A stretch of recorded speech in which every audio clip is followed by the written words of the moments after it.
इस समय तो देश में सभी भगत जनों में ये भ्रांति चल रही है कि कृष्ण जन्माष्टमी उत्सव 6 सितंबर को होगा या 7 सितंबर को। तो दोस्तों, इसी वीडियो में हम इसी व्रत के बारे में बताएंगे। आप सबका कलयुग के चमत्कार संतों की वाणी में स्वागत है।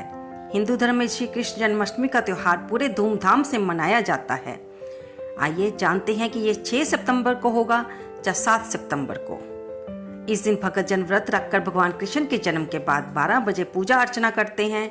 इस दिन को लड्डू गोपाल के जन्मदिन के रूप में भी मनाया जाता है। इस बार श्री कृष्ण जन्माष्टमी का शुभ मुहूर्त 6 सितंबर को रात 11:57 से लेकर मध्य रात्रि 12:42 तक रहेगा, क्योंकि जन्माष्टमी तिथि बुधवार 6 सितंबर को दोपहर 3:37 से शुरू होगी और 7 सितंबर को शाम 4:14 पर समाप्त होगी। इसलिए ये त्योहार 6 सितंबर और 7 सितंबर दोनों दिन मनाया जाएगा। तो जिस दिन भी आप व्रत रखना चाहिए, इनमें से किसी दिन भी व्रत रख सकते हैं। आप अपने स्थान के हिसाब से, अपने गुरु घर के हिसाब से, जहाँ पर भी आपको रहते हैं वहाँ समय की नियति के हिसाब से आप ये व्रत रख सकते हैं और लड्डू गोपाल की पूजा कर सकते हैं। दोस्तों, शास्त्रों के अनुसार तो गृहस्थ जीवन वाले लोग 6 सितंबर को व्रत रखेंगे और सन्यासी जीवन वाले लोग यानी कि वैष्णव संप्रदाय से संबंधित लोग 7 सितंबर को व्रत रखेंगे। इस बार तो बहुत ही शुभ संजोग है कि भक्तों को 2-2 दिन मंदिरों की सजावट देखने का और त्योहार मनाने का मौका मिलेगा। आप एक दिन व्रत रख सकते हैं और दूसरे दिन अपने पास के मंदिर में जाकर इस उत्सव का आनंद भी ले सकते हैं। दोस्तों, इस दिन आप ज़्यादा से ज़्यादा विष्णु सहस्त्र नाम का पाठ करें। महामंत्र ओम नमो भगवते वासुदेवाय का ज़्यादा से ज़्यादा जाप करें। कहते हैं कि ये रात्रि अपने आप में सिद्ध रात्रि होती है, जिसमें हम कोई भी मंत्र करें तो वो सिद्ध हो जाता है। जन्माष्टमी का पर्व हिंदू धर्म के सबसे लोकप्रिय एवं प्रमुख भगवान श्री कृष्ण को समर्पित होता है, जो समूचे विश्व में अपने नटखट स्वभाव के लिए प्रसिद्ध हैं। इस दिन भगवान कृष्ण के बाल स्वरूप की पूजा की जाती है। प्रभु के भक्तों को इस दिन का बेसब्री से इंतजार रहता है। श्री कृष्ण जन्माष्टमी हिंदू कैलेंडर के अनुसार प्रतिवर्ष भाद्रपद महीने के कृष्ण पक्ष की अष्टमी को मनाया जाता है।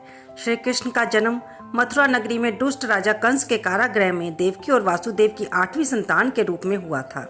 कृष्ण जी का जन्म अर्धरात्रि को रोहिणी नक्षत्र में हुआ था। आइए जानते हैं कि इस व्रत की पूजा विधि क्या होती है।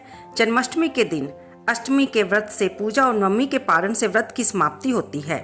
श्री कृष्ण जन्माष्टमी का व्रत करने वाले भगत को व्रत से एक दिन पहले अर्थात सप्तमी तिथि पर हल्का और सात्विक भोजन करना चाहिए।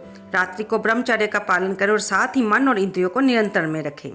जन्माष्टमी व्रत वाले दिन प्रातःकाल स्नान आदि कार्यों से निवृत्त होकर समस्त देवी देवताओं को नमस्कार करने के बाद पूर्व या उत्तर की तरफ मुख करके बैठ जाना चाहिए। अब हाथ में जल, फल और फूल लेकर संकल्प करें कि आप किस तरह से ये व्रत को करेंगे, फलाहार या निर्जला। अपने मंदिर में गंगा जल का छींटा देकर अगर आपने लड्डू गोपाल की सेवा ली हुई है तो उन्हें चौकी पर विराजित करिए। उन्हें फूल, माला, धूप, दीप, नैवेद्य अर्पित करें और फिर उनके पास ही माँ देवकी और माँ यशोदा दोनों का स्मरण करें। वासुदेव, बलदेव, नंद बाबा, लक्ष्मी जी आदि का स्मरण करते हुए विधिवत पूजा करें। जन्माष्टमी का व्रत सदैव रात्रि के 12 बजे के बाद ही तोड़ा जाता है। इस व्रत में अनाज का सेवन नहीं करना चाहिए। फल के रूप में आप कुट्टू के आटे के पकोड़े, मावे की बर्फी और सिंघाड़े के आटे का हलवा बनाकर सेवन कर सकते हैं। आइए दोस्तों, अब सुनते हैं जन्माष्टमी की कथा, क्योंकि कोई भी व्रत बिना कथा के संपन्न नहीं होता और फिर ये तो भगवान के सबसे प्रसिद्ध अवतार भगवान श्री कृष्ण के जन्म के साथ जुड़ा हुआ व्रत है, तो उनकी कथा सुनना तो बनता ही है। आपने व्रत रखा है या नहीं रखा, लेकिन भगवान की कथा सुनने से, भगवान का नाम सुनने से, भगवान का कीर्तन करने से हमें अति पुण्य की प्राप्ति होती है। द्वापर युग में मथुरा में महाराजा उग्रसेन का शासन था और उसके पुत्र का नाम कंस था। एक दिन कंस ने बलपूर्वक उग्रसेन से सिंहासन छीनकर उन्हें कारावास में डाल दिया और स्वयं राजा बन गया। कंस की बहन देवकी का विवाह यादव कुल में वासुदेव के साथ हुआ था। जब कंस देवकी को विदा कराने के लिए रथ पर सवार होकर जा रहा था, तभी आकाशवाणी हुई कि हे कंस, जिस बहन देवकी को तुम इतने प्यार से विदा कर रहा है, उसी की 8वीं संतान ही तेरा वध करेगी। आकाशवाणी सुनने के बाद कंस क्रोध से भर गया और देवकी को मारने के लिए तैयार हो गया, कि ये सोचकर कि ना देवकी होगी ना उसका पुत्र होगा। तब वासुदेव जी ने कंस को समझाया कि तुम्हें देवकी की 8वीं संतान से भय है, इसलिए मैं अपनी 8वीं संतान के होने पर उसे तुझे सौंप दूंगा, इसलिए तुम देवकी को मत मारो। वासुदेव की बात को कंस ने स्वीकार कर लिया और उन दोनों को कारावास में कैद कर दिया। कंस ने देवकी के गर्भ से उत्पन्न सभी संतानों को नारद जी के कहने पर निर्दयतापूर्वक मार डाला, क्योंकि नारद जी चाहते थे कि इसका पापों का घड़ा जल्दी भरे और इसका विनाश हो। भगवान कृष्ण का जन्म भाद्रपद माह के कृष्ण पक्ष की अष्टमी को रोहिणी नक्षत्र में हुआ था। उनके जन्म लेते ही जेल की कोठरी दिव्य प्रकाश से जगमगा उठी। भगवान विष्णु ने अपने चतुर्भुज में रूप प्रकट होकर वासुदेव देवकी से कहा कि मुझे तत्काल गोकुल में पहुंचा दो और वहां पर यशोदा की कन्या ने जन्म लिया है, उसे लाकर कंस को सौंप दो। वासुदेव जी ने बिल्कुल वैसा ही किया। कंस ने जब उस कन्या का वध करना चाहा, तब वह कन्या कंस के हाथ से छूटकर आकाश में उड़ गई और देवी का रूप धारण करने के बाद बोली कि मुझे मारने से तुझे क्या लाभ है, तेरा शत्रु और देवकी की 8वीं संतान तो गोकुल पहुंच चुका है। ये सारा दृश्य देखकर कंस भयभीत और व्याकुल हो गया। उसने श्री कृष्ण की हत्या करने के लिए अनेक दैत्य भेजे। भगवान कृष्ण ने अपनी शक्ति से उन सभी दैत्यों का संहार कर दिया और अंत में उन्होंने कंस का वध करके उग्रसेन को वापस राजगद्दी पर बिठाया। दोस्तों, अब जानेंगे कि इस तिथि का महत्व क्या है। ये तो सभी जानते हैं कि जन्माष्टमी यानी कि भगवान कृष्ण का जन्मदिन, लेकिन इसका महत्व क्या है, आइए सुनते हैं। पंचांग के अनुसार श्री कृष्ण जन्माष्टमी का त्यौहार रोहिणी नक्षत्र में अगस्त या सितंबर के महीने में आता है। भगवान कृष्ण के भक्त जन्माष्टमी को पूरे भारत सहित विदेशों में भी अत्यंत भक्ति भाव और श्रद्धा के साथ मनाते हैं। इसके बारे में एक बेहद ही महत्वपूर्ण और दिलचस्प पहलू है दही हांडी का अनुष्ठान, जो हर साल जन्माष्टमी पर किया जाता है। भगवान श्री कृष्ण का सबसे पसंदीदा खेल दही हांडी का उत्सव था। जैसे कि वे माखन की चोरी किया करते थे और दही बड़ी हांडी को तोड़कर सारी दही को बिखरा दिया करते थे। वहीं इसी रूप में यहाँ पर युवाओं का समूह अलग अलग क्षेत्रों में अलग अलग जगह पर हांडी के बर्तन जिसमें दही भरी होती है उसे ऊपर टांग दिया जाता है। फिर उसको तोड़कर उसमें से गिरती हुई दही को प्रसाद के रूप में खाते हुए और उसी में नहाते हुए भगत जन भगवान कृष्ण की इस खेल को याद करते हैं और इस त्यौहार को उत्साह और जोश के साथ मनाते हैं।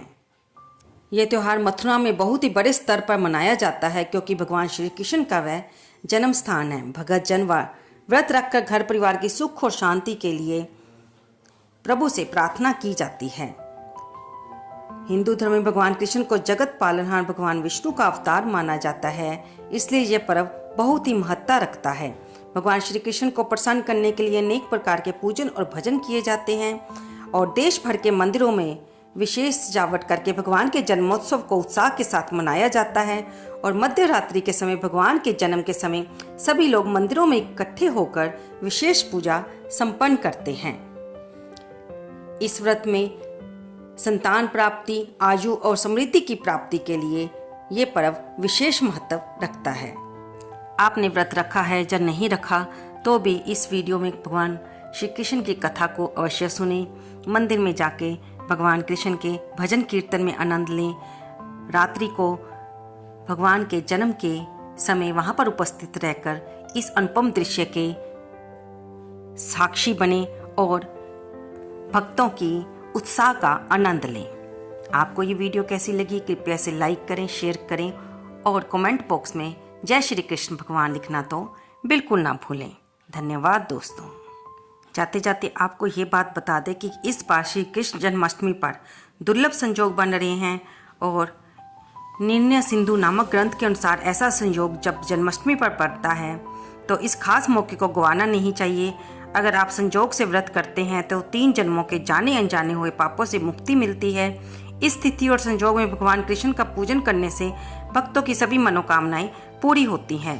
व्यक्ति को भगवत कृपा की प्राप्ति होती है और जो लोग कई जन्मों से प्रेत जोनि में भटक रहे हों, इस स्थिति में उनके लिए पूजन करने से उन्हें मुक्ति मिल जाती है।